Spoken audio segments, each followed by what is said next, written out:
These are pictures of when she was a baby before she got sick. By sick, Jill meant catastrophically. This is the night that we took her to the hospital. Their beautiful 8-month-old baby went from laughing to crying uncontrollably overnight. Doctors found a 4-pound tumor wrapped around her spine. It's like you're in a nightmare and you can't wake up. And then they tell you that your child will not see her second birthday. Then Sheila Peterson, who founded Friends of Karen, heard about Jill's daughter. She brought Courtney a Cabbage Patch doll. She sat down and said, "Okay, bring me your bills." And I remember looking at her kind of strange, going, "Well, what do you mean bring you my bills?" And she goes, "Well, we're gonna sit here and we're gonna pay some of your bills for you." Critical illness hits hard, bills skyrocket while incomes plummet, increasing the emotional toll for families. By the time Courtney was a year and a half old, she was worth about $1 million in medical bills. Financially, things were bad because I had to quit my job. Sheila founded Friends of Karen in 1978 after her young neighbor, 16-year-old Karen, was hospitalized with a terminal illness. Her one wish was to come home, but her parents would have had to sell the house to do it. I felt that was unfair. Since then, Friends of Karen has helped thousands of children and their families, guided by Sheila's original mission to keep a family stable when their child is critically ill. It was a 180-degree change, from having a structured life. Pretty much we lived at the hospital with my daughter. In 1994, Rich was a young Brooklyn cop with a new house when he learned his second baby daughter had a brain tumor. Here's one with Rhonda. This was at Sloan Kettering. Rhonda was one of 2 social workers when she joined Friends of Karen in 1989. Today, she leads the family support team, including dedicated social workers, a bilingual case manager, and sibling support specialists. What happened to Amaya? Amaya died. That picture was taken a few weeks before we found out she was sick. In 1999, Beatrice learned her beautiful daughter had leukemia. They came over to the hospital and they told me, "Don't worry, we're going to help you with the rent. You just have to be here for your daughter." They will do whatever is needed to support a family. They never say, "We can't." If it's not for Friends of Karen, I have to split myself to be in the hospital, to run to work, to run to take care of my other daughters.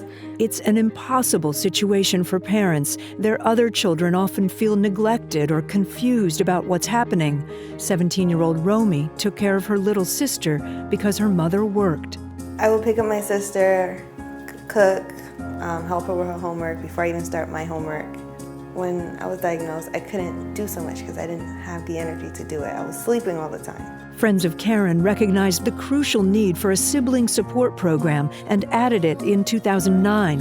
Today, it's staffed with expressive arts therapists and child life specialists who work one-on-one to help children cope.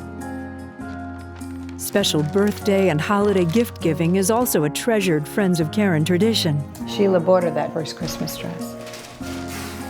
And now back-to-school supplies are a mainstay, again, to try to keep a family's life as normal as possible.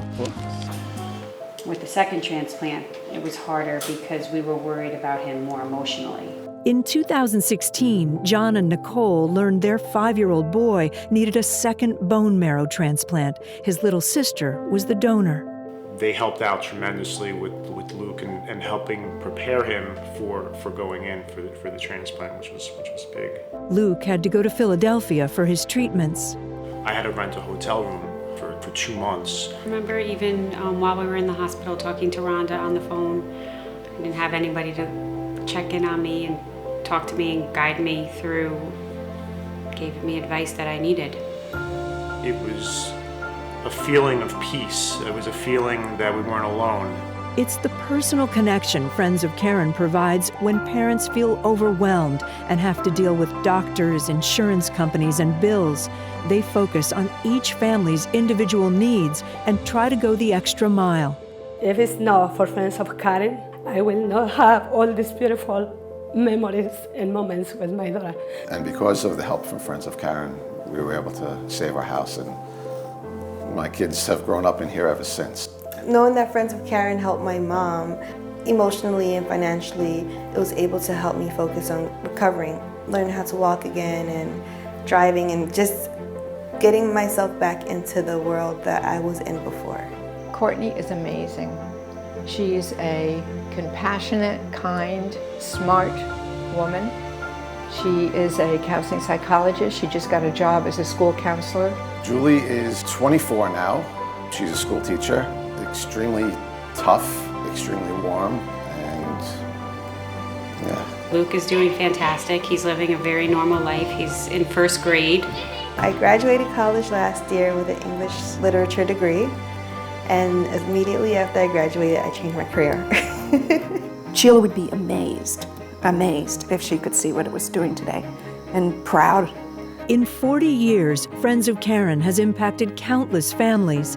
By using a proven model and adding new technology and innovative programs, they've been able to reach even more families. No family should ever face their child's illness alone.